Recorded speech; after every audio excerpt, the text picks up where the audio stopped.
आपण या लेक्चरमध्ये ट्रान्झिएंट ॲनालिसिस हा जो बेसिक इलेक्ट्रिकल इंजिनिअरिंगमधला एक टॉपिक आहे त्या टॉपिकला सुरुवात करणं आहे. ट्रान्झिएंट ॲनालिसिसमध्ये आपल्याला शिकायचं काय, ट्रान्झिएंट होतोय याचाच अर्थ काय होत असेल. हा जो वर्ड ट्रान्झिएंट आहे या ट्रान्झिएंटचा मिनिंग आपल्याला काय समजून घ्यायला पाहिजे. पहिल्यांदा ट्रान्झिएंट होतोय याचाच अर्थ एखाद्या सर्किटमध्ये एखाद्या वेळेस ट्रान्झिएंट होतो याचाच अर्थ काय. आपण फॉर एक्झाम्पल जर आपण सर्किट ब्रेकरचं उदाहरण घेतलं, आपल्याकडे जर सर्किट ब्रेकर असेल त्या सर्किट ब्रेकरचं काय असणार आहे, एक फिक्स्ड कॉन्टॅक्ट असणार आहे आणि दुसरं काय असणार आहे, एक मूव्हिंग कॉन्टॅक्ट असणार आहे. जेव्हा एखादा फॉल्ट ऑकर होतो हे कॉन्टॅक्ट काय, हे फिक्स्ड कॉन्टॅक्ट आणि मूव्हिंग कॉन्टॅक्ट दोन्ही कॉन्टॅक्ट कसे असणार आहे, तो एकमेकाला कनेक्ट असणार आहे. ठीक आहे. नॉर्मल सर्किटच्या कंडिशनमध्ये काय असणार आहेत, म्हणजे सर्किट जेव्हा आपलं जे सर्किट आहे ते नॉर्मल असेल त्यावेळेस हे दोन्ही कसे असणार, एकमेकाला कनेक्टेड असणार आहेत. पण ज्यावेळेस एखादा फॉल्ट आपल्या सिस्टीममध्ये ऑकर होणार आहे, जर फॉल्ट ऑकर झाला तर काय होणार आहे, हा जो मूव्हिंग कॉन्टॅक्ट आहे हा मूव्हिंग कॉन्टॅक्ट काय होणार आहे, या फिक्स्ड कॉन्टॅक्ट पासून काय होणार आहे, थोड्या डिस्टन्सवरती जाणार आहे. म्हणजे फिक्स्ड कॉन्टॅक्ट पासून मूव्हिंग कॉन्टॅक्ट हा काय होणार आहे, सेपरेट होणार आहे. हा जो सेपरेट होताना फिक्स्ड कॉन्टॅक्ट पासून जो मूव्हिंग कॉन्टॅक्ट सेपरेट होतो त्यावेळेस याच्यामध्ये काय होते, एक आर्क तयार होते. याचाच अर्थ काय होतं, यांच्यामध्ये काहीतरी ट्रान्झिएंट ऑकर होतोय आणि जो फिक्स्ड कॉन्टॅक्ट पासून जो मूव्हिंग कॉन्टॅक्ट सेपरेट होतोय त्या सेपरेट होण्याचा जो टाइम आहे त्याला आपण काय म्हणतो, ट्रान्झिएंट असं म्हणतो. म्हणजे एखादं सर्किट ऑलरेडी क्लोज्ड असेल, म्हणजे एखादं सर्किट क्लोज्ड असेल ते सर्किट जर अचानक ओपन झालं तर त्या ओपन होण्याच्या टाइमला आपण काय म्हणतो, ट्रान्झिएंट टाइम असं म्हणतो. किंवा एखादं सर्किट पहिल्यांदा ओपन असेल तर त्याच्या क्लोज होण्याच्या टाइमला आपण काय म्हणतो, ट्रान्झिएंट असं म्हणतो. मग ट्रान्झिएंट ही कन्सेप्ट कशाच्या आधारित असणार आहे, स्विच जे आपण जनरली इलेक्ट्रॉनिक्स डिव्हाइसमध्ये यूज करतो. ठीक आहे. म्हणजे स्विचिंगचं स्विच आहे त्या स्विचचं ऑन होणं आणि ऑफ होणं यालाच आपण काय म्हणतो जनरली, त्याच्यामुळे काय होतो, ट्रान्झिएंट आपल्या सर्किटमध्ये ऑकर होतो. मग स्विच एखादं ऑन असेल किंवा स्विच एखादं ऑफ असेल, मग ऑन स्टेटमधून आपल्याला जर ऑफ स्टेटमध्ये जायचं असेल तर ऑन पासून ऑफमध्ये जातोय, म्हणजे ऑलरेडी ते स्विच ऑन आहे ते ऑफमध्ये जात आहे. म्हणजे त्या ठिकाणी काय होतं, एक प्रकारचं ट्रान्झिएंट ऑकर होतंय. ट्रान्झिएंट ऑकर होण्यासाठी आपल्याला जे एलिमेंट लागणार आहेत ते एलिमेंट कोणते आहेत, तो इंडक्टन्स किंवा इंडक्टर आणि कॅपॅसिटर हे जे दोन एलिमेंट आहेत ह्या दोन एलिमेंटमुळे काय होणार आहे, आपल्या सर्किटमध्ये ट्रान्झिएंट ऑकर होणार आहे. मग ट्रान्झिएंट ऑकर होण्याची कारणे काय आहेत ते आपल्याला पाहायचं आहे. आपल्याला जनरली माहिती आहे जो आपला इंडक्टर आहे, ठीक आहे, जो आपला इंडक्टर आहे आणि जो आपला कॅपॅसिटर आहे हे दोन्ही काय करतात, तो एनर्जी स्टोअर करतात. इंडक्टर एनर्जी स्टोअर करतो in the form of current, म्हणजे करंटच्या फॉर्ममध्ये काय करतो, तो एनर्जी स्टोअर करतो. त्याचप्रमाणे कॅपॅसिटर आहे, हा कॅपॅसिटर एनर्जी स्टोअर करतो in the form off voltage. ठीक आहे. म्हणजे इंडक्टर आणि कॅपॅसिटर हे दोन कसे आहेत, तो एनर्जी स्टोअरिंग एलिमेंट आहेत. इंडक्टरने स्टोअर केलेली एनर्जी आपण लिहितो, ती एनर्जी कशी लिहितो बघा, इज इक्वल टू 1/2 LI². म्हणजे हा करंटच्या भाषेमध्ये किंवा करंटच्या फॉर्ममध्ये एनर्जी स्टोअर करतोय. त्याचबरोबर कॅपॅसिटरने स्टोअर केलेली आपण एनर्जी लिहितो इज इक्वल टू 1/2 CV². म्हणजे हा व्होल्टेजच्या फॉर्ममध्ये काय करतोय, एनर्जी स्टोअर करतोय. म्हणजे जनरली आपण इलेक्ट्रिकलमध्ये बघायला गेलो तर आपल्याला जनरली 3 एलिमेंट पाहायला भेटतात. ते 3 एलिमेंट कोणते आहेत, हा एक झाला इंडक्टर, दुसरा झाला कॅपॅसिटर आणि तिसरा काय असणार आहे, रेजिस्टर असणार आहे. मग ट्रान्झिएंट ॲनालिसिस हे कोणाला ॲप्लिकेबल असणार आहे, जे एलिमेंट एनर्जी स्टोअर करू शकतात त्या एलिमेंट्सना ट्रान्झिएंट ही कन्सेप्ट काय होणार आहे, ॲप्लिकेबल असणार आहे. म्हणजे transient is exist for only energy storing element. मग एनर्जी स्टोअरिंग एलिमेंट कोणते आहेत, तो इंडक्टर आणि कॅपॅसिटर. रेजिस्टर कोणत्याही प्रकारची एनर्जी स्टोअर करू शकत नाही, तो फक्त जी हीट एनर्जी असते ती हीट एनर्जी डिसिपेट करण्याचं काम करतो. ठीक आहे. म्हणून जे ट्रान्झिएंट ही कन्सेप्ट आहे ती फक्त एनर्जी स्टोअरिंग एलिमेंट इंडक्टर आणि कॅपॅसिटर हे एनर्जी स्टोअर करतात एनर्जी स्टोअर करतात. याचाच अर्थ ह्यांना काय असणार आहे, मेमरी असणार आहे. म्हणजे त्याला आपण काय म्हणतो, मेमोरियल एलिमेंट असं यांना काय म्हणतो आपण, म्हणतो. जर या इलेमेंटना मेमरी असेल तर या इलेमेंटनाच आपण डायनॅमिक एलिमेंट असंही म्हणतो. ठीक आहे, म्हणजेच transient is valid for only dynamic element. There are only two dynamic element in our electrical, that is one is inductor and other is capacitor. Transient analysis does not exist for resistor because resistor does not store energy, does not store किंवा does not consume any kind of, म्हणजे हा काय करतोय, energy काय करतोय, store करू शकत नाही. हा जर एनर्जी स्टोअर करू शकत नसेल तर ह्याला कोणत्याही प्रकारची मेमरी नाही. आणि जर याला मेमरी नसेल तर हा काय करणार आहे, हा एलिमेंट कसा म्हटला जाणार आहे, हा एलिमेंट स्टॅटिक एलिमेंट आहे असं म्हटलं जाणार आहे. म्हणजे स्टॅटिक एलिमेंटची डेफिनेशन काय झाली बघा, the element which does not have memory is called as static element. The element which have memory is called as dynamic element. मग डायनॅमिक एलिमेंट आपल्याकडे कोणते कोणते आहेत बघा, डायनॅमिक एलिमेंट आपल्याकडे इंडक्टर आणि कॅपॅसिटर आहेत. स्टॅटिक एलिमेंट जो की कोणत्याही प्रकारची एनर्जी स्टोअर करू शकत नाही तो कोण आहे, रेजिस्टर आहे. मग हा जो रेजिस्टर आहे ह्या रेजिस्टरला ट्रान्झिएंट अनालिसिस ही कन्सेप्ट ॲप्लिकेबल होऊ शकत नाही. फक्त ट्रान्झिएंट ही कन्सेप्ट आपल्याला इंडक्टर आणि कॅपॅसिटर या सर्किटलाच आपण त्यांना अप्लाय करू शकतो. ठीक आहे, मग याच्यावरून इम्पॉर्टंट पॉईंट आपल्याला काय काय लिहिता येतील बघा. इम्पॉर्टंट पॉईंट किंवा की पॉईंट त्याला आपण असं म्हणूया, ते की पॉईंट आपण या ठिकाणी लिहिणार आहे. ठीक आहे, transient analysis this concept is applicable for only dynamic element. म्हणजे डायनॅमिक एलिमेंटलाच ही कन्सेप्ट काय असणार आहे, ॲप्लिकेबल असणार आहे. Transient analysis does not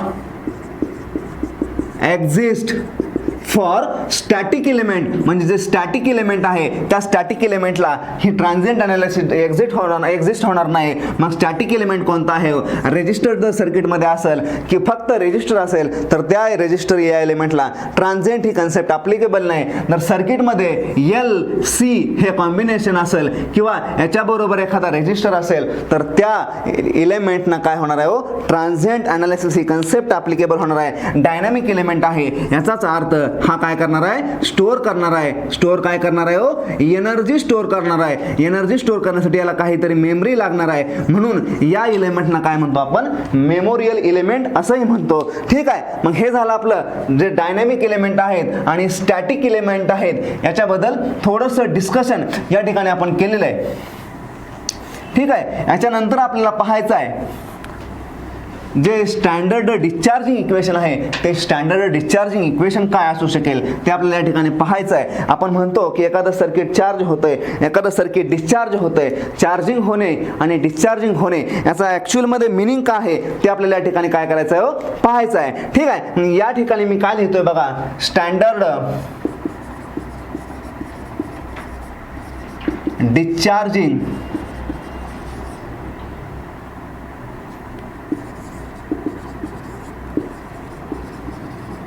equation. मी या ठिकाणी काय लिहितोय, स्टँडर्ड डिस्चार्जिंग इक्वेशन. म्हणजे डिस्चार्जिंग इक्वेशन काय आहे ते आपल्याला या ठिकाणी पाहायचं आहे. पहिल्यांदा ट्रान्झिएंट हा कन्सेप्ट समजण्याच्या अगोदर आपल्याला आपण म्हणतो की जनरली इंडक्टर चार्ज होतो, इंडक्टर डिस्चार्ज होतो किंवा कॅपॅसिटर चार्ज होतो, कॅपॅसिटर डिस्चार्ज होतो. मग ॲक्च्युली तो इंडक्टर चार्ज होतो म्हणजे तरी काय किंवा कॅपॅसिटर चार्ज होतो म्हणजे तरी काय ते आपल्याला पाहायचं आहे. त्याचबरोबर ही जी ट्रान्झिएंट अनालिसिस आहे ही ट्रान्झिएंट अनालिसिस जनरली आपण फर्स्ट ऑर्डर सर्किटसाठी बघतो. मग ऑर्डर ऑफ सर्किट कशी डिफाइन करतो या ठिकाणी बघा, ऑर्डर ऑफ सर्किट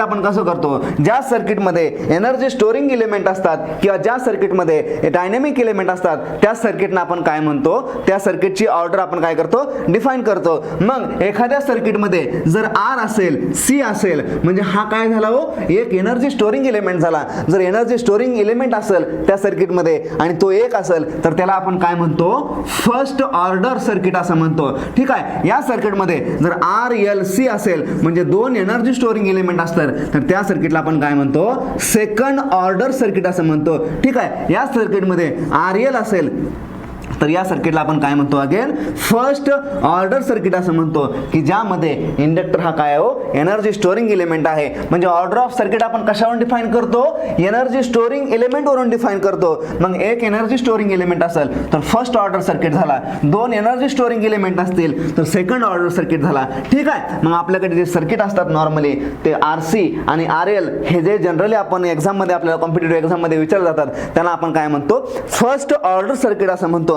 मग स्टँडर्ड डिस्चार्जिंग इक्वेशनच्या बाबतीत मला बोलायचं असेल तर मी या ठिकाणी स्टँडर्ड डिस्चार्जिंग इक्वेशन लिहितोय y of t is equal to y0 into e raise to minus t by tau. हे काय झालं हे माझ्याकडे स्टँडर्ड डिस्चार्जिंग इक्वेशन झालं. आणि या इक्वेशन मध्ये हा जो टाऊ आहे याला आपण काय म्हणतो टाऊ म्हणतो. आणि टाऊ म्हणजेच काय आपल्या सर्किटचा टाइम कॉन्स्टंट ऑफ सर्किट आहे. मग हा टाइम कॉन्स्टंट आपण सर्किट साठी डिफाइन करतो. मग ते फर्स्ट ऑर्डर सर्किट असेल. फर्स्ट ऑर्डर सर्किट माने की फर्स्ट ऑर्डर सर्किट म्हणजे काय असणार आहे त्या सर्किट मध्ये R आणि C असेल किंवा त्या सर्किट मध्ये R आणि L असेल. फर्स्ट ऑर्डर सर्किट आहे याचाच अर्थ काय हो त्याच्यामध्ये फक्त आणि फक्त एकच एनर्जी स्टोरिंग एलिमेंट आहे. एकच एनर्जी स्टोरिंग एलिमेंट कोणता आहे आयदर C असेल किंवा आयदर L असेल. मग RC आणि RL हे दोनच प्रकारचे फर्स्ट ऑर्डर सर्किट असू शकतात. मग जर RC म्हणजे हे रेजिस्टर आणि कॅपॅसिटर असेल सर्किट मध्ये तर त्या सर्किटचा time constant generally time constant for RC circuit आपण डिफाइन करतो R equivalent into C equivalent. म्हणजे त्या सर्किट मध्ये जर रेजिस्टन्स ज्यादा असतील किंवा कॅपॅसिटर ज्यादा असतील तर त्यांचा आपण काय करतो जनरली इक्विव्हॅलंट घेतो किंवा थेवेनिन इक्विव्हॅलंट आपण कॅल्क्युलेट करतो. त्याचबरोबर time constant of RC circuit again R into C. जर एकच R असेल आणि एकच C असेल तर आपण RC असं लिहितो. जर त्याचबरोबर R ज्यादा असतील म्हणजे नंबर ऑफ रेजिस्टर ज्यादा असतील तर आपण काय करतो R इक्विव्हॅलंट करतो म्हणजेच थेवेनिन इक्विव्हॅलंट रेजिस्टन्स काढतो. C एक असेल तर C. त्याचबरोबर time constant is equal to C equivalent into R. म्हणजे R एक असेल आणि C म्हणजे कॅपॅसिटर ज्यादा असतील तर आपण टाइम कॉन्स्टंट असं डिफाइन करतो. म्हणजेच generally for RC circuit time constant tau is equal to RC. ठीक आहे. मग याच्यावरून रेजिस्टन्स ज्यादा असतील तर आपल्याला काय करायचं R इक्विव्हॅलंट काढायचं आहे इंटू C काढायचं आहे. म्हणजे त्याला जर कॅपॅसिटरनं मल्टिप्लाय केलं तर आपल्याला काय मिळणार आहे RC सर्किटचा टाइम कॉन्स्टंट मिळणार आहे.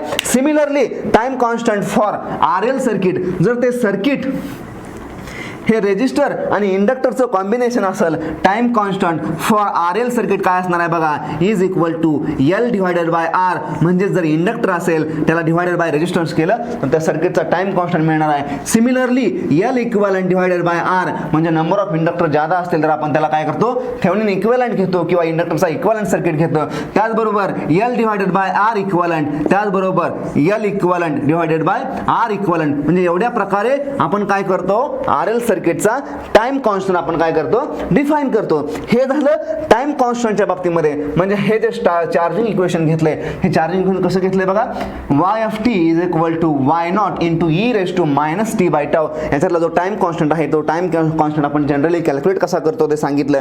RC सर्किटसाठी टाइम कॉन्स्टंट असतो RC म्हणजे R इंटू C जनरली. आणि RL सर्किटसाठी म्हणजे रेजिस्टर आणि इंडक्टरचं कॉम्बिनेशन असेल तर टाइम कॉन्स्टंट काय असतो L equivalent into R. L equivalent divided by R. हा झाला टाइम कॉन्स्टंटच्या बाबतीमध्ये आपलं बोलणं झालं. ठीक आहे. आता जे स्टँडर्ड डिस्चार्जिंग इक्वेशन लिहिलेलं आहे ते स्टँडर्ड डिस्चार्जिंग इक्वेशन बघा मी कसं लिहिलं आहे. ठीक आहे. y0 into e raise to minus t by tau हे स्टँडर्ड डिस्चार्जिंग इक्वेशन घेतलेलं आहे. ठीक आहे. ही y ऑफ t काय हो ह्या इक्वेशनची काय एक इन्स्टंटेनियस व्हॅल्यू आहे. जर इन्स्टंटेनियस व्हॅल्यू मला त्या इक्वेशनची पर्टिक्युलर इन्स्टंटला कॅल्क्युलेट करायचं असेल तर मला काय करावं लागतील एक ठराविक इन्स्टंट घ्यावे लागतील. मग काय करतोय बघा ही जी t आहे या t ची मी काहीतरी व्हॅल्यू घेणार आहे आणि त्या व्हॅल्यूला काय करणार त्या इन्स्टंटला मी काय करणार आहे त्या हे जे इक्वेशन आहे y ऑफ t ते y ऑफ t चे कॅल्क्युलेशन करणार आहे. सपोज मी पहिल्यांदा एक इन्स्टंट घेतोय t इज इक्वल टू 0 म्हणजे या t च्या ठिकाणी काय करतोय मी 0 ही व्हॅल्यू घेतोय. म्हणजे y of t is equal to 0 म्हणजे ह्या t च्या ठिकाणी जर 0 केलं तर काय इक्वेशन येतंय बघा y0 into e raise to ह्या t ची व्हॅल्यू मी काय घेतलेली आहे 0 घेतलेली आहे minus 0 by tau is equal to generally आपल्याला जो e रेस टू पॉवरचे जे रिझल्ट आहेत ते आपल्याला रिझल्ट माहिती पाहिजे. ठीक आहे. जनरली ई रेस टूचे रिझल्ट आहेत ते मी या ठिकाणी लिहितोय. E raise to 0 is equal to 1 असतो. अगेन ई रेस टू -0 तो पण 1 असतो. Again E raise to infinity is equal to 0 असतो.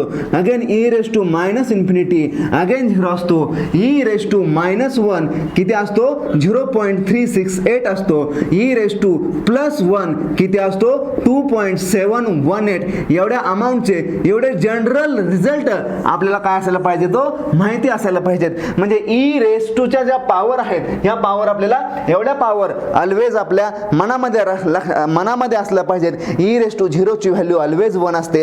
ई रेस टू -0 ची पण व्हॅल्यू ऑलवेज 1 असते. ई रेस टू इन्फिनिटी म्हणजे आपण कॅल्शियम मध्ये पुट करून बघा. ई रेस टू इन्फिनिटी म्हणजे ई रेस टू एखादी हाय व्हॅल्यू पुट करून बघा. म्हणजे E raise to power suppose 10,000 घेतलं तर 10,000 ची व्हॅल्यू घेतल्यावर जनरली आपल्याला इन्फिनिटीच्या टुवर्ड्स एखादी व्हॅल्यू येणार आहे. सिमिलरली ई रेस टू ही जर इन्फायनाइट व्हॅल्यू ठेवली तर आपल्याला व्हॅल्यू कशी मिळणार आहे हो इन्फायनाइट आहे याचा अर्थ मॅक्झिमम व्हॅल्यू पुट केली तर आपल्याला ई रेस टू ची पॉवर कशी मिळणार आहे हो 0 मिळणार आहे. ठीक आहे. त्याचबरोबर ई रेस टू -इन्फायनाइट ठेवलं तर आपल्याला व्हॅल्यू किती मिळणार आहे हो 0 मिळणार आहे. हे जनरली रिझल्ट आपल्याला काय करावं लागतील हो हे जनरली रिझल्ट आपल्याला या ठिकाणी लक्षात ठेवायचे. ठीक आहे. मग या ठिकाणी आता मी बोलतोय काय बघा Y naught into E raise to -0. E raise to -0 ची पॉवर किती आहे 1 आहे. म्हणजे ई रेस टू -0/टाऊ म्हणजे ह्याची व्हॅल्यू काय झाली ई रेस टू -0 झाला. म्हणजे ह्याची व्हॅल्यू काय येणार आहे हो ई रेस टू -0 म्हणजे काय असणार आहे 1 असणार आहे. म्हणजे ह्याचीच व्हॅल्यू काय झाली हो Y of T at T is equal to 0 ला काय असणार आहे आपली व्हॅल्यू काय असणार आहे त्या जो फंक्शन आपलं ते डिस्चार्जिंग इक्वेशन आहे त्या डिस्चार्जिंग इक्वेशनची व्हॅल्यू किती असणार आहे वाय नॉट असणार आहे. मी याला चांगल्या प्रकारे कसं लिहितोय बघा. ह्या टर्मिनॉलॉजी आपल्याला लक्षात असल्या पाहिजे. ठीक आहे. या ठिकाणी मी 0 ची व्हॅल्यू घेतली माझ्याकडे इक्वेशन आलं y of T is equal to y naught for कशाला टी इज इक्वल टू 0. या ठिकाणी मी t is equal to tau ची व्हॅल्यू घेतोय. म्हणजे हा जो टी आहे या ठिकाणी टाऊ ठेवतोय. म्हणजेच Y of T for T is equal to tau मला किती येतोय बघायचं आहे. त्याची व्हॅल्यू मी Y naught into E raise to हा जो आपला टी आहे या टीच्या ठिकाणी मी टाऊ पुट केला.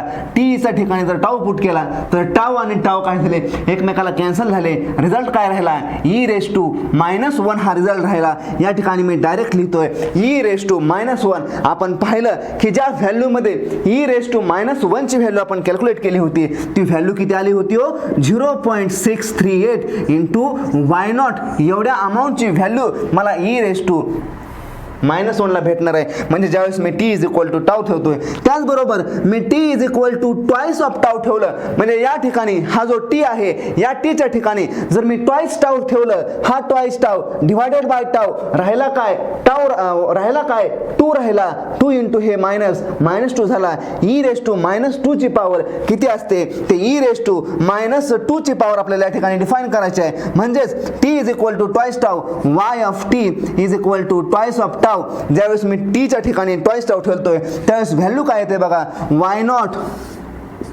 Into E raise to -twice t आणि याची व्हॅल्यू किती असते बघा E raise to -twice tau ची व्हॅल्यू असते 0.135 इंटू वाय नॉट एवढ्या अमाऊंटची व्हॅल्यू या ई रेस टू -2 ची असणार आहे. त्याचबरोबर या ठिकाणी जर मी t is equal to thrice tau ठेवला म्हणजेच Y of T is equal to thrice tau घेतला म्हणजे या ठिकाणी जर टी ची व्हॅल्यू 3 टाऊ ठेवली तर काय होणार आहे ई रेस टू -3 फक्त राहणार आहे. हा टाऊ आणि हा टाऊ काय होणार आहे कॅन्सल होणार आहे. म्हणजेच या ठिकाणी जे इक्वेशन येणार आहे Y naught into E raise to -3 याची जी आपण व्हॅल्यू कॅल्क्युलेशन केले तर याची व्हॅल्यू येते 0.048 इंटू वाय नॉट. ठीक आहे. म्हणजे जनरली आपण काय करतोय बघा जर मी टी ची व्हॅल्यू जशी इन्क्रीज करत जातोय तसं माझं फंक्शनची व्हॅल्यू काय होते बघा. इनिशियल स्टेजला माझं फंक्शन कसं होतं मॅक्झिमम होतं त्यानंतर 0.368 आलं त्यानंतर 0.135 आलं त्यानंतर 0.048 आलं त्यानंतर मी आणखी टाऊची व्हॅल्यू जर T is equal to 4 tau ठेवलं, t is equal to 4 tau ठेवलं, तर मला काय भेटणार आहे बघा, y of t is equal to 4 tau मला व्हॅल्यू भेटणार आहे y naught into e raise to minus 4, e raise to minus 4 चं अगेन कॅल्क्युलेशन केलं, मला व्हॅल्यू भेटणार आहे 0.018 इंटू y नॉट, म्हणजे ही जी इनिशियल व्हॅल्यू आहे ती इनिशियल व्हॅल्यू मला भेटणार आहे. म्हणजे अगेन मला काय होतंय, फंक्शन माझं डिक्रीजिंग इन नेचर होत आहे. म्हणजे याचा जर प्लॉट मेथड काढायला गेलो तर मला प्लॉट कसा भेटतोय बघा. ठीक आहे, मी या ठिकाणी टाइम घेतोय, एक्स ॲक्सिस वरती टाइम घेतोय आणि या ॲक्सिस वरती y ऑफ t हे फंक्शन घेतोय. मी या t या ठिकाणी ही जो टाइम ॲक्सिस आहे या टाइम ॲक्सिस वर t ची व्हॅल्यू मी पहिल्यांदा 0 घेतली होती. ज्यावेळेस t ची व्हॅल्यू मी 0 घेतली होती त्यावेळेस माझ्या फंक्शनची व्हॅल्यू काय आली होती, y नॉट आली होती. म्हणजे सपोज या ठिकाणी कुठेतरी फंक्शनची व्हॅल्यू माझ्या y नॉट आलेली आहे. ठीक आहे, ज्यावेळेस मी t ची व्हॅल्यू 0 घेतली होती, ज्यावेळेस t ची व्हॅल्यू मी टाऊ घेतली, ज्यावेळेस t ची व्हॅल्यू मी टाऊ घेतली, ठीक आहे, ज्यावेळेस मी टाऊ घेतली त्यावेळेस माझ्या फंक्शनची व्हॅल्यू कशी आली होती, 0.368. म्हणजे या ठिकाणी कुठेतरी 0.6368 into y not he value आली. ठीक आहे, ज्या वेळेस या ठिकाणी ही व्हॅल्यू कुठे आली असणार, ज्या ठिकाणी मी टाऊची व्हॅल्यू ट्वाइस टाऊ घेतली त्यावेळेस फंक्शनची व्हॅल्यू किती आली 0.135 इंटू या ठिकाणी 0.135 इंटू y नॉट. सिमिलरली मी ज्यावेळेस 3 टाऊ घेतलं त्यावेळेस माझ्याकडे व्हॅल्यू आली 0.048 इंटू y नॉट. सिमिलरली ज्यावेळेस मी 4 टाऊ घेतलं त्यावेळेस माझ्याकडे व्हॅल्यू कुठे तर आली 0.018 इंटू y नॉट. म्हणजे या व्हॅल्यू मला या पर्टिक्युलर इन्स्टंटला आलेल्या आहेत. ठीक आहे, या व्हॅल्यू कशा आल्या हो मला, या पर्टिक्युलर इन्स्टंटला आलेल्या आहेत. या इन्स्टंटला किंवा या डॉटेड लाईनला जरी मी डॉट जॉईन केलं, या ठिकाणी जी माझी व्हॅल्यू होती या ह्याला काय होती, या वाय नॉटच्या पोझिशनला जी माझी व्हॅल्यू होती ती कशी आली होती हो, टी इज इक्वल टू 0 ला ही माझी व्हॅल्यू आली होती. ठीक आहे, टी इज इक्वल टू 0 ला जी माझी व्हॅल्यू आली होती ती व्हॅल्यू काय होती हो, वाय नॉट होती. टी इज इक्वल टू टाऊला जी व्हॅल्यू आली होती ती 0.368 होती. जर ह्या व्हॅल्यू मी काय केल्या एकमेकाला जॉईन केल्या, या व्हॅल्यू जर मी एकमेकाला जॉईन केला तर मला जे इक्वेशन भेटणार आहे ते जे कर्व भेटणार आहे तो कर्व कसा भेटणार आहे हो, तो कर्व डिस्चार्जिंग इन नेचरचा. म्हणजे त्याचा स्लोप कसा असणार आहे हो, निगेटिव्ह स्लोप असणार आहे. हा जो कर्व मला भेटलाय हा कर्व कसा आहे, डिस्चार्जिंग इन नेचर आहे. ठीक आहे, हा कर्व डिस्चार्जिंग इन नेचर असणार आहे. हा जर कर्व डिस्चार्जिंग इन नेचर असेल तर याला आपण स्टँडर्ड डिस्चार्जिंग इक्वेशन असं म्हणतोय. म्हणजे टी इज इक्वल टू 0 ला याची इनिशियल व्हॅल्यू किती आहे हो, याची इनिशियल व्हॅल्यू आहे सॉरी याची इनिशियल व्हॅल्यू किती आहे हो, मॅक्झिमम आहे. ठीक आहे, जसं आपण टाइम वाढवत जातोय तसं फंक्शनची व्हॅल्यू काय होते हो, फंक्शनची व्हॅल्यू डिक्रीज होते. याचाच अर्थ हे जे इक्वेशन आहे ते स्टँडर्ड इक्वेशन आहे, स्टँडर्ड डिस्चार्जिंग इक्वेशन आहे. मग आपण स्टँडर्ड डिस्चार्जिंग इक्वेशन कशाला म्हणणार आहे बघा, टी इज इक्वल टू 0 ला इनिशियल व्हॅल्यू फंक्शनची मॅक्झिमम आहे. जसा टाइम ॲक्सिस वरती टाइम वाढतोय तसं फंक्शन डिक्रीज होतंय आणि एका पर्टिक्युलर इन्स्टंटला ते काय होते हो, 0 होतंय. सपोज या ठिकाणी टाइम हा इन्फायनाइट आहे म्हणजे मॅक्झिमम टाइमला फंक्शनची व्हॅल्यू काय होते हो, 0 होते. मग या ठिकाणी टाइम कॉन्स्टंट आपण सर्किटचा डिफाइन करतो. तो टाइम कॉन्स्टंट कसा असतो बघा, time at which the response will reach 36.8% of its initial value. ठीक आहे, पण टाइम रिस्पॉन्सची टाइम कॉन्स्टंटची डेफिनेशन मी काय लिहितोय बघा, the time of a response at which the time instant at which a response will reach 36.8% of its initial value is called as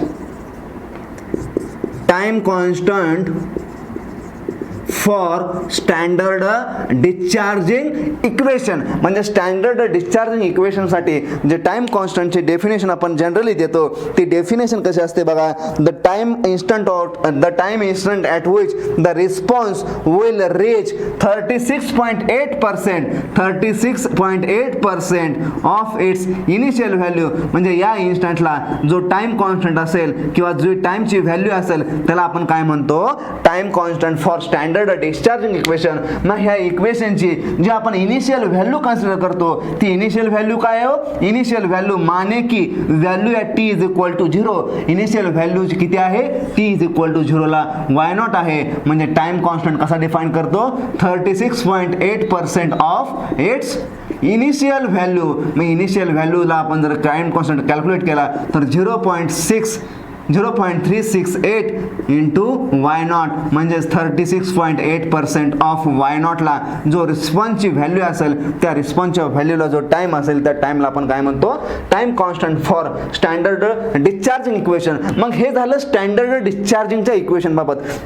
हे जे बोललो आपण ते स्टँडर्ड डिस्चार्जिंगच्या बाबतीत. आपल्याला स्टँडर्ड डिस्चार्जिंगच्या बाबतीत बोलायचं झालं तर आपण स्टँडर्ड डिस्चार्जिंग केला होता तो डिस्चार्ज कसा केला होता, पूर्ण डिस्चार्ज. म्हणजे त्याची व्हॅल्यू काय झाली होती, 0 झाली होती ॲट इन्फायनाईट टाइम. म्हणजे ज्यावेळेस आपण टाइम पिरियड वाढवत होतो तसं फंक्शनची व्हॅल्यू काय होती, रिड्यूस होत होती आणि ती काय होत होती, कमी होत होती. ठीक आहे. म्हणजे आपण या ठिकाणी काय पाहिलं, जसा टाइम जातोय तर जसं टाइम वाढतोय तसं फंक्शन डिक्रीज होतं आणि पर्टिक्युलर इन्स्टंटला 0 होतोय. म्हणजे हे फंक्शन 0 होतंय. जर आपण हे बोललो स्टँडर्ड डिस्चार्जिंग इक्वेशनच्या बाबतीत, जर मी normal discharging equation, normal discharging इक्वेशनच्या बाबतीत बोलायचं असेल तर मला काय करावं लागेल, एक पर्टिक्युलर कॉन्स्टंट अज्युम करावं लागेल. तो पर्टिक्युलर कॉन्स्टंट मी अज्युम कसं करतोय बघा, नॉर्मल डिस्चार्जिंग इक्वेशन कसं असू शकतं बघा, y of T is equal to k plus of y naught into E raise to minus t by tau. हा एक मी पर्टिक्युलर कॉन्स्टंट अज्युम केलेला आहे. ठीक आहे. यामध्ये ह्या कॉन्स्टंटची काहीतरी व्हॅल्यू असेल, या कॉन्स्टंटची व्हॅल्यू आहे. याचाच अर्थ या सर्किटचा जर मी रिस्पॉन्स काढला, या ठिकाणी टीच्या जर व्हेरियस व्हॅल्यू ठेवल्या तर टीच्या व्हॅल्यू ठेवल्यानंतर ह्या जे रिस्पॉन्स आहे, सपोज मी टीची एक 0 व्हॅल्यू पुट करून बघतोय, y is equal to T is equal to 0. म्हणजे टीची व्हॅल्यू मी 0 ठेवली, याचा आन्सर काय येणार आहे, के प्लस टीच्या ठिकाणी 0 ठेवलं म्हणजे हा -0 झाला. म्हणजे काय येणार आहे, ह्या रिस्पॉन्सची value k plus y naught येणार आहे. म्हणजे ज्या ठिकाणी आपला रिस्पॉन्स इनिशियल स्टेजला वाय नॉट होता तो रिस्पॉन्स या ठिकाणी काय झाला, चेंज झाला. तो रिस्पॉन्स काय आला, तो रिस्पॉन्स आला. मी या ठिकाणी लिहितोय तो रिस्पॉन्स काय आला, टी इज इक्वल टू 0 ला के प्लस वाय नॉट आला.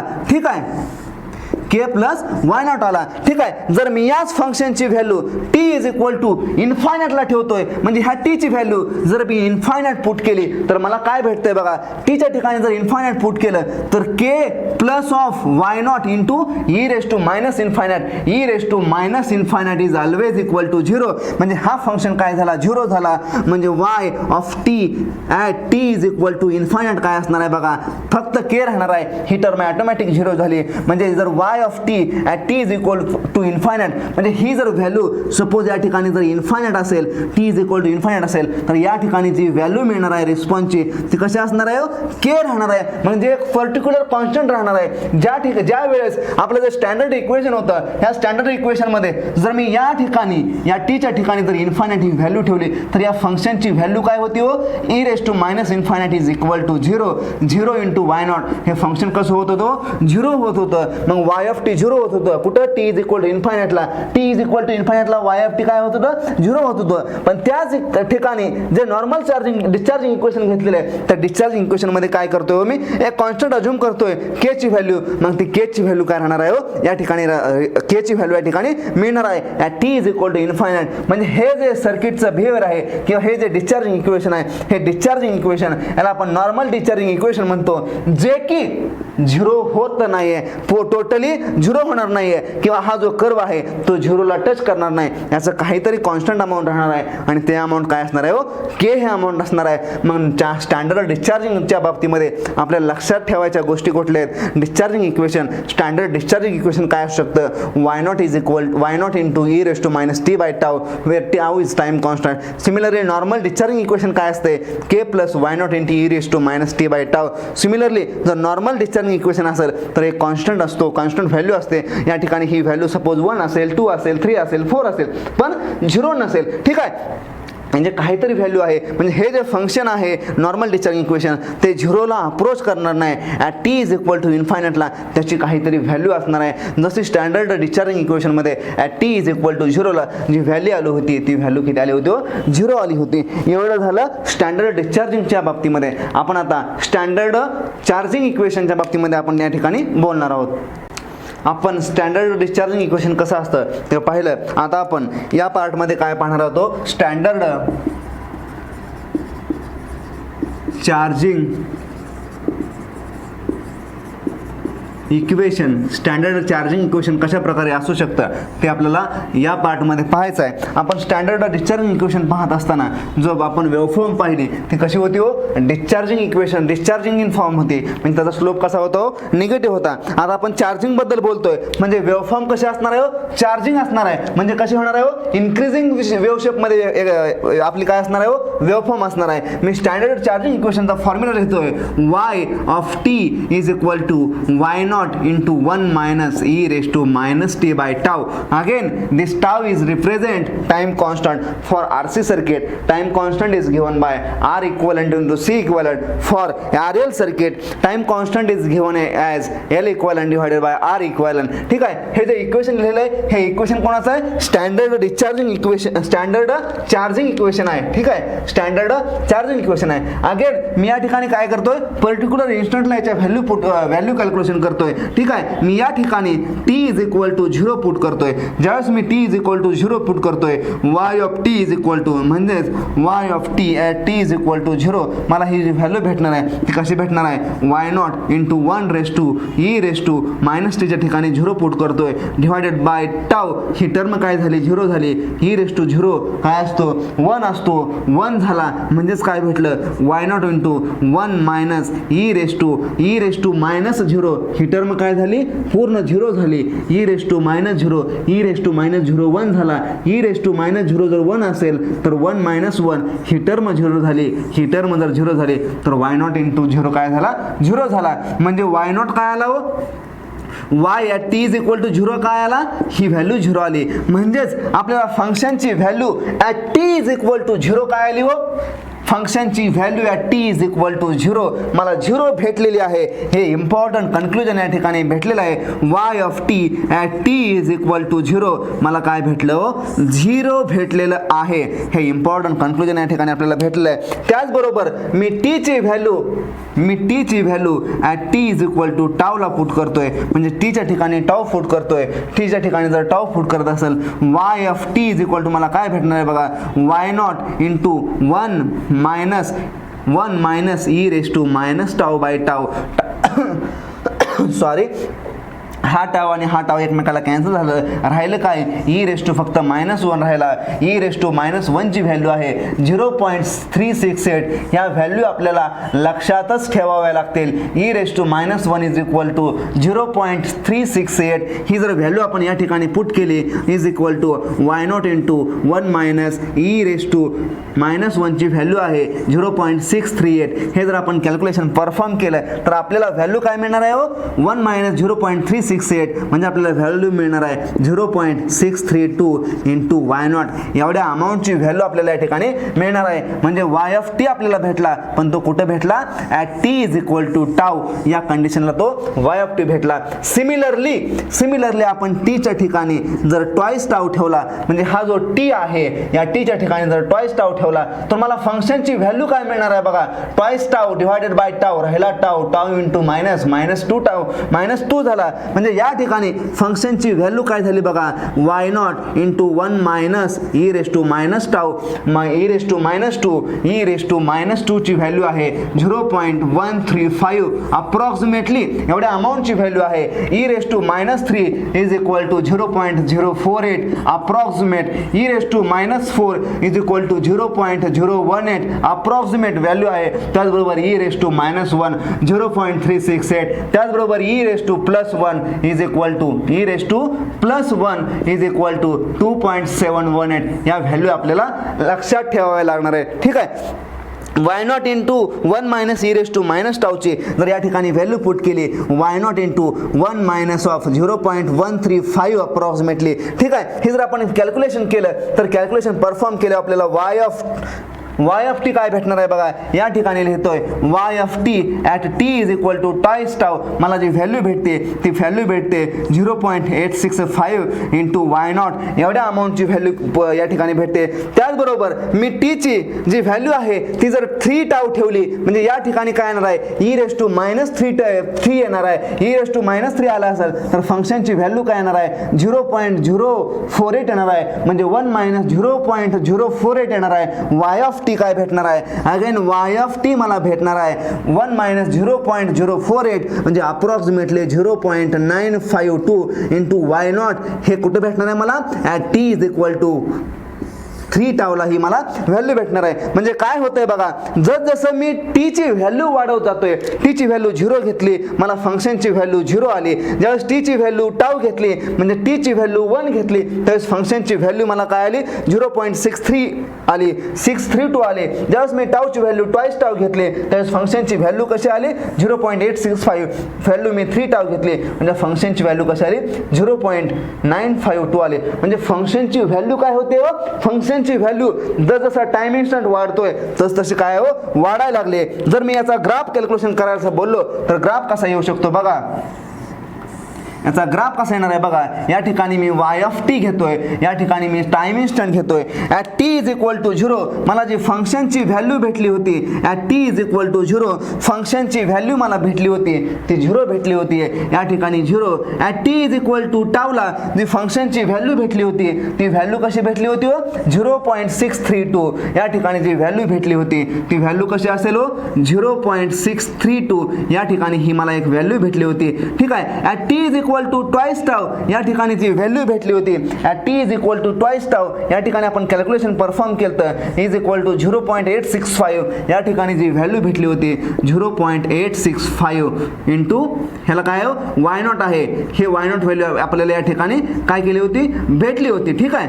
या ठिकाणी काय भेटलाय आपला वाय नॉट भेटलाय म्हणजे ही काय आपली इनिशियल व्हॅल्यू आहे. Similarly at T is equal to 3 tau जी आपल्याला व्हॅल्यू भेटली होती 0.952 into Y naught t is equal to 3 टावला आपल्याला जी व्हॅल्यू भेटली होती ती व्हॅल्यू कशी भेटली होती हो 0.952 into why not he value आपल्याला या ठिकाणी भेटली होती. याचा जर ह्या ग्राफचा जर विचार केला तर ग्राफ कसा होतोय बघा. हा ग्राफ कसा होतोय हो इन्क्रीजिंग नेचर होतोय. याचा इन्क्रीजिंग नेचर कसा आहे बघा हा असा वाढत चाललेला आहे. ठीक आहे. हा ग्राफ कसा चाललेला आहे हो असा वाढत चाललेला आहे. ठीक आहे. या ठिकाणी हा जो टी आहे या टीच्या व्हॅल्यू घेत असताना आपण T is equal to infinite जर ही व्हॅल्यू पुट केली म्हणजे T is equal to infinite ही जर व्हॅल्यू आपण या स्टँडर्ड चार्जिंग इक्वेशन मध्ये पुट केली तर मला व्हॅल्यू काय भेटते बघा. मला माहिती आहे जे स्टँडर्ड चार्जिंग इक्वेशन आहे y of T is equal to y naught into 1 minus e raise to minus t by tau. या ठिकाणी जर मी इन्फायनाइट ही व्हॅल्यू पुट केली याच्या टीच्या ठिकाणी तर हे काय झाली e raise to minus infinite ही टर्म झाली. E raise to minus infinite term झाली. E raise to minus infinite काय असतं 0 असतं. मग e raise to minus infinite जर 0 असेल तर टर्म भेटणार आहे Y naught into 1 minus e raise to minus infinite 0 म्हणजे आपल्याला टर्म भेटणार आहे वाय नॉट. हा झाला आपला y of T at T is equal to इन्फायनाइटला जी व्हॅल्यू भेटली ती व्हॅल्यू कशी भेटली हो Y of T is equal to y naught. म्हणजे या ठिकाणी कुठेतरी इन्फायनाइट व्हॅल्यू असेल आणि या इन्फायनाइट व्हॅल्यूला या टीच्या इन्फायनाइट व्हॅल्यूला मला काय मिळणार आहे हो या ठिकाणी मला कुठेतरी हा वाय नॉट हे फंक्शन मिळणार आहे. म्हणजेच at T is equal to infinite कंडिशनला मला फंक्शनची व्हॅल्यू फक्त काय भेटणार आहे हो वाय नॉट भेटणार आहे. त्या ठिकाणी हा पार्ट काय होणार आहे हो व्हॅनिश होणार आहे. आणि हा जो पार्ट आहे किंवा ही जी व्हॅल्यू आहे टी ॲट इन्फायनाइटला ह्या व्हॅल्यूला आपण काय म्हणतो फायनल व्हॅल्यू म्हणतो. ठीक आहे. ही जी व्हॅल्यू आहे त्या फायनल व्हॅल्यूला आपण काय म्हणणार आहे फायनल व्हॅल्यू म्हणणार आहे. याच्यानंतर आपण कोणती जरी व्हॅल्यू घेतली तर आपला ग्राफ हा कसा राहणार आहे हो कॉन्स्टंट राहणार आहे. मग जर आपण या स्टँडर्ड चार्जिंग इक्वेशनला जर डिफाईन करायचं असेल या इक्वेशनचा जर टाइम कॉन्स्टंट आपल्याला डिफाइन करायचा असेल तर टाइम कॉन्स्टंट या ठिकाणी मी कसा डिफाइन करतोय बघा. आपण जो टाइम कॉन्स्टंट पाहिला होता स्टँडर्ड डिस्चार्जिंग इक्वेशनसाठी, तो टाइम कॉन्स्टंट पाहिला होता the time at which response reach 36.8% of its initial value is called as time constant for standard discharging equation. त्याचबरोबर आता स्टँडर्ड चार्जिंग इक्वेशनसाठी आपल्याला टाइम कॉन्स्टंट डिफाइन करायचा आहे. मग तो टाइम कॉन्स्टंट कसा डिफाइन करतोय बघा.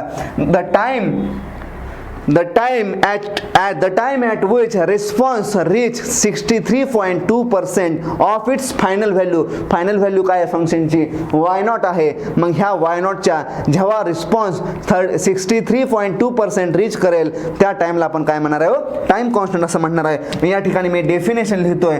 Time constant for charging equation. हे चार्जिंग इक्वेशन कसं आहे हो, स्टँडर्ड चार्जिंग इक्वेशन आहे. स्टँडर्ड चार्जिंग इक्वेशन मी टाइम कॉन्स्टंट लिहितोय. The time at which response will reach 63.2% of its final value is called as time constant for standard charging equation. म्हणजे 63.20% जाण्यासाठी कोणाच्या 63.20% हे जे फायनल व्हॅल्यू आहे त्या फायनल व्हॅल्यूच्या 63.20% जाण्यासाठी जेवढा टाइम रिक्वायर्ड होणार आहे त्या टाइमला काय म्हणणार आहे, टाइम कॉन्स्टंट असं म्हणणार आहे. तो टाइम कॉन्स्टंट स्टँडर्ड चार्जिंग इक्वेशनसाठी आपण म्हणणार आहे. पण हे झालं स्टँडर्ड चार्जिंग इक्वेशन. पण स्टँडर्ड पेक्षा अजून एखादा कॉन्स्टंट टर्म आपल्या इक्वेशन मध्ये असू शकते. मग स्टँडर्ड इक्वेशन नसेल तर दुसरं इक्वेशन असेल, त्या इक्वेशन आपण काय म्हणतो, नॉर्मल चार्जिंग इक्वेशन असं म्हणतो. मग नॉर्मल चार्जिंग इक्वेशन मध्ये काय असणार आहे, एखादा कॉन्स्टंट टर्म असणार आहे. मग नॉर्मल चार्जिंग इक्वेशन कसं असू शकतं बघा. या ठिकाणी मला बात करायची आहे नॉर्मल चार्जिंग इक्वेशनची मी या ठिकाणी बात करतोय. मग ती बात करत असताना मला y ऑफ टी भेटणार आहे is equal to k plus y0 into 1 minus e raise to minus t by tau. ठीक आहे, हे काय झालं आपलं नॉर्मल चार्जिंग इक्वेशन झालं. मग हा जो टाइम कॉन्स्टंट आहे के, या ठिकाणी मी जर टी ची व्हॅल्यू 0 ठेवली तर टी ची व्हॅल्यू 0 ठेवल्यानंतर ही टर्म 1 येणार आहे. 1 मायनस 1 ही 0 येणार आहे. 0 इंटू y0 हे काय होणार आहे, ही टर्म 0 होणार आहे. ठीक आहे, ही टर्म 0 झाली तर हा फक्त काय राहणार आहे, के राहणार आहे. म्हणजे y of T is equal to k at T is equal to 0. त्याचबरोबर at T is equal to जर आपण व्हॅल्यू आणखी वाढत गेलो तर ही व्हॅल्यू कशी होणार आहे, के प्लस समथिंग अशी व्हॅल्यू हो जाणार आहे. आणि एका पर्टिक्युलर फंक्शनला ती व्हॅल्यू काय होणार आहे, के प्लस y0. म्हणजे ह्या टीला जर आपण इन्फायनाइटला पुट केलं तर ही व्हॅल्यू काय येणार आहे, या इन्फायनाइटला ही व्हॅल्यू 0 येणार आहे. म्हणजे ही व्हॅल्यू ही 0 आली, 1 मायनस 0 1 राहिला, 1 इंटू y0 प्लस के. म्हणजे एका पर्टिक्युलर इन्स्टंटला टी इज इक्वल टू इन्फायनाइटला y ऑफ टी काय राहणार आहे, के प्लस y0. म्हणजे मी जर याला नॉर्मल चार्जिंग इक्वेशनच्या नॉर्मल चार्जिंगचा ग्राफ जर काढायचं गेलो तर कसं येणार आहे बघा. At T is equal to 0 ला हा टाइम कॉन्स्टंट झाला, हा y ऑफ टी झाला. At T is equal to 0 ला फंक्शनची व्हॅल्यू काहीतरी कॉन्स्टंट असणार आहे. म्हणजे माझं फंक्शन काहीतरी कॉन्स्टंट पासून चालू होणार आहे. At T is equal to इन्फायनाइटला फंक्शनची व्हॅल्यू के प्लस y0 असणार आहे. म्हणजेच के प्लस y0 एवढ्या अमाऊंटचं हे फंक्शन काय असणार आहे, असा हा त्याचा नॉर्मल चार्जिंगचा ग्राफ असणार आहे. म्हणजेच याचाच अर्थ हा जर फंक्शन नॉर्मल चार्जिंग इक्वेशनचा असेल तर तो ग्राफ कुठून चालू होणार नाही, 0 पासून ग्राफ चालू होणार नाही. जसं की स्टँडर्ड चार्जिंग इक्वेशनमध्ये जो ग्राफ होता तो 0 या पोझिशन पासून चालू झाला होता. पण नॉर्मल चार्जिंग इक्वेशन मध्ये तो ग्राफ कुठून चालू होणार आहे, एका कॉन्स्टंट टर्म पासून तो ग्राफ काय होणार आहे, चालू होणार आहे. हे झाली basic idea about standard charging and standard discharging. Normal charging and normal डिस्चार्जिंगच्या बाबतीमध्ये ही झाली काय आपली बेसिक आयडिया. याच्या पलीकडे जाऊन आपल्याला आणखी जे आपण 4 वेवफॉर्म किंवा जे 4 ग्राफ पाहिले ते आपल्याला त्याच्याबद्दल थोडीशी माहिती घ्यायची असेल, त्यांना एकाच फ्रेम मध्ये जर आपल्याला लिहायचं असेल किंवा त्यांचे इक्वेशन जर आपल्याला एकाच फ्रेम मध्ये लिहायचं असेल तर ते आपण कसं लिहू शकतो बघा. या ठिकाणी एक छोटासा चार्ट आहे. तो चार्ट आपण या ठिकाणी चार्टच्या माध्यमातून आपण जे आतापर्यंत स्टँडर्ड चार्जिंग पाहिलं आणि स्टँडर्ड डिस्चार्जिंग पाहिलं ते आपण एका ग्राफच्या माध्यमातून काय करणार आहे, समजून घेणार आहे. ठीक आहे, आपण पहिल्यांदा पाहिलं होतं स्टँडर्ड डिस्चार्जिंग इक्वेशन पाहिलं होतं. ते स्टँडर्ड डिस्चार्जिंग इक्वेशन कसं आलं होतं, ते वेवफॉर्म कशी आली होती, या ठिकाणी ही वेवफॉर्म अशी आली होती. ठीक आहे, हा YT झाला, या ठिकाणी 0 झाला, या ठिकाणी काय झाला हो, इन्फायनाईट झाला. यालाच आपण काय म्हणतो, स्टँडर्ड डिस्चार्जिंग त्याला असं म्हणतो. याचं इक्वेशन होतं YT is equal to Y0 into e⁻t/τ. हे झालं स्टँडर्ड डिस्चार्जिंग बाबतीत. त्याचबरोबर आपण नॉर्मल डिस्चार्जिंगचं इक्वेशन पाहिलं होतं. नॉर्मल डिस्चार्जिंगचं इक्वेशन येताना ते इक्वेशन कसं आलं होतं, या ठिकाणी Y0 प्लस K. ठीक आहे, या ठिकाणी जी व्हॅल्यू होती ती इनिशियल व्हॅल्यू होती Y0, या ठिकाणी जी व्हॅल्यू होती ती 0 आली होती. ठीक आहे, या ठिकाणी कुठेतरी टाइम कॉन्स्टंट आला होता, तो टाऊ होता, तो टाऊची व्हॅल्यू 0.6368 होती इंटू इनिशियल व्हॅल्यू. त्याचबरोबर Y0 इंटू K, आणि ही जी टर्म आहे ती काय असणार आहे हो, K असणार आहे. म्हणजे काहीतरी K आहे, ती फंक्शन जो आहे ती वेवफॉर्म आहे ती 0ला अप्रोच करत नाही. याचाच अर्थ जेव्हा इन्फायनाईट टाइम होतोय त्यावेळेस फंक्शनची काहीतरी व्हॅल्यू येते. याला आपण काय म्हणतो, नॉर्मल डिस्चार्जिंग कर्व असं म्हणतो. आणि या फंक्शनची व्हॅल्यू, की या फंक्शनचा जो फॉर्म्युला होता YT is equal to K plus Y0 into e⁻t/τ. हे झालं स्टँडर्ड डिस्चार्जिंग, हे झालं नॉर्मल डिस्चार्जिंग. त्याचबरोबर आपण जर स्टँडर्ड चार्जिंग इक्वेशन बद्दल बोलायला गेलो, स्टँडर्ड चार्जिंग इक्वेशन बाबत बोलायला गेलो तर चार्जिंग इक्वेशन लिहिलं होतं YT is equal to Y0 into 1 e⁻t/τ. याचा जो ग्राफ आपण बघितला होता तो ग्राफ कसा आला होता हो, याचा हा ग्राफ आला होता. या ठिकाणी फायनल व्हॅल्यू Y0, या ठिकाणी T, या ठिकाणी कुठेतरी हा टाऊ आला होता, टाऊची व्हॅल्यू 0.638. ठीक आहे, टाऊची व्हॅल्यू 0.632 एवढ्या अमाऊंटची व्हॅल्यू आली होती. ठीक आहे, या ठिकाणी टाऊ, ट्वाईस टाऊ, आणि या ठिकाणी कुठेतरी इन्फायनाईट आला होता. इन्फायनाईटला ही जी व्हॅल्यू होती ती व्हॅल्यू काय होती हो, Y0 होती. त्याचबरोबर आपण नॉर्मल चार्जिंग इक्वेशन पाहिलं होतं. ते नॉर्मल चार्जिंग इक्वेशन कसं होतं बघा, नॉर्मल चार्जिंग इक्वेशन कसं होतं बघा, YT is equal to K plus Y0 into 1 e⁻t/τ. ह्या फंक्शनची व्हॅल्यू कुठून स्टार्ट होती हो, या फंक्शनची व्हॅल्यू K पासून स्टार्ट होत होती. ही व्हॅल्यू K पासून स्टार्ट होत होती आणि N कुठं होत होती हो, K प्लस Y0 ला. ठीक आहे, ह्या इक्वेशनला आपण नॉर्मल डिस्चार्जिंग इक्वेशन म्हणतो. मग एवढ्या 4 प्रकारचेच ग्राफ आपल्याला ट्रान्झिएंट अनालिसिसमध्ये आपल्याला पाहायला भेटतात. हे जे 4 ग्राफ बघितलेले आहेत, हे 4 ग्राफ सिंगल फेज RC सर्किटसाठी किंवा हे जे 4 ग्राफ बघितलेले आहेत, हे 4 ग्राफ फर्स्ट ऑर्डर सिस्टीमसाठीच व्हॅलिड आहेत. म्हणजे फर्स्ट ऑर्डर सिस्टीम, याचाच अर्थ याच्यामध्ये फक्त एकच एनर्जी स्टोरिंग एलिमेंट असू शकतो. तो मग आयदर C असेल किंवा आयदर L असेल, अलॉंग विथ R म्हणजे RC सर्किट असू शकतं किंवा RL सर्किट असू शकतं. हे जे 4 इक्वेशन किंवा हे जे स्टँडर्ड चार्जिंग इक्वेशन म्हणा किंवा जे स्टँडर्ड डिस्चार्जिंग इक्वेशन म्हणा, हे जे आपण पाहिलेलं आहे ते फक्त कशासाठी पाहिलेलं आहे हो, स्टँडर्ड फर्स्ट ऑर्डर सिस्टीमसाठी पाहिलेलं आहे. ठीक आहे, मग चार्जिंग असेल, डिस्चार्जिंग असेल, त्याचा कर्व आपल्याला लक्षात आला पाहिजे. चार्जिंग असेल तर फंक्शनचं ग्राफ कसा होणार आहे, इन्क्रीजिंग होणार आहे. डिस्चार्जिंग असेल तर फंक्शनची काहीतरी इनिशियल व्हॅल्यू असणार आहे. म्हणजे Y0 ही काय आहे, त्या फंक्शननं पहिल्यांदा चार्ज केलेली व्हॅल्यू आहे, तो डिस्चार्ज होत आहे, म्हणजे ह्याची काय होते, चार्जिंग काय होते, कमी होते. सिमिलरली फंक्शन चार्जिंग होतोय किंवा एखादी डिव्हाइस चार्जिंग होते, याचा अर्थ काय, तर फंक्शनची इनिशियल व्हॅल्यू काय आहे, 0 आहे. इनिशियल व्हॅल्यू जर 0 असेल तर तो चार्ज होताना काय होणार, त्याची व्हॅल्यू वाढत जाणार आहे. या पोझिशनला काय होणार आहे, तो फायनली चार्ज होणार आहे. जर या पोझिशनला तो जर चार्ज झाला तर या पोझिशन पासून अगेन जर डिस्चार्ज करायचा असेल तो डिस्चार्जचा ग्राफ नंतर काय येणार आहे हो, असं येणार आहे. सिमिलरली या पोझिशनला तो पूर्णपणे डिस्चार्ज झाला, या ठिकाणी पूर्णपणे चार्ज होता, अगेन चार्जिंग होण्यासाठी या ग्राफला काय करायला लागणार आहे हो, असं मूव्ह करायला लागणार आहे. म्हणजे हा ग्राफ झाला चार्जिंगचा, हा ग्राफ झाला डिस्चार्जिंगचा.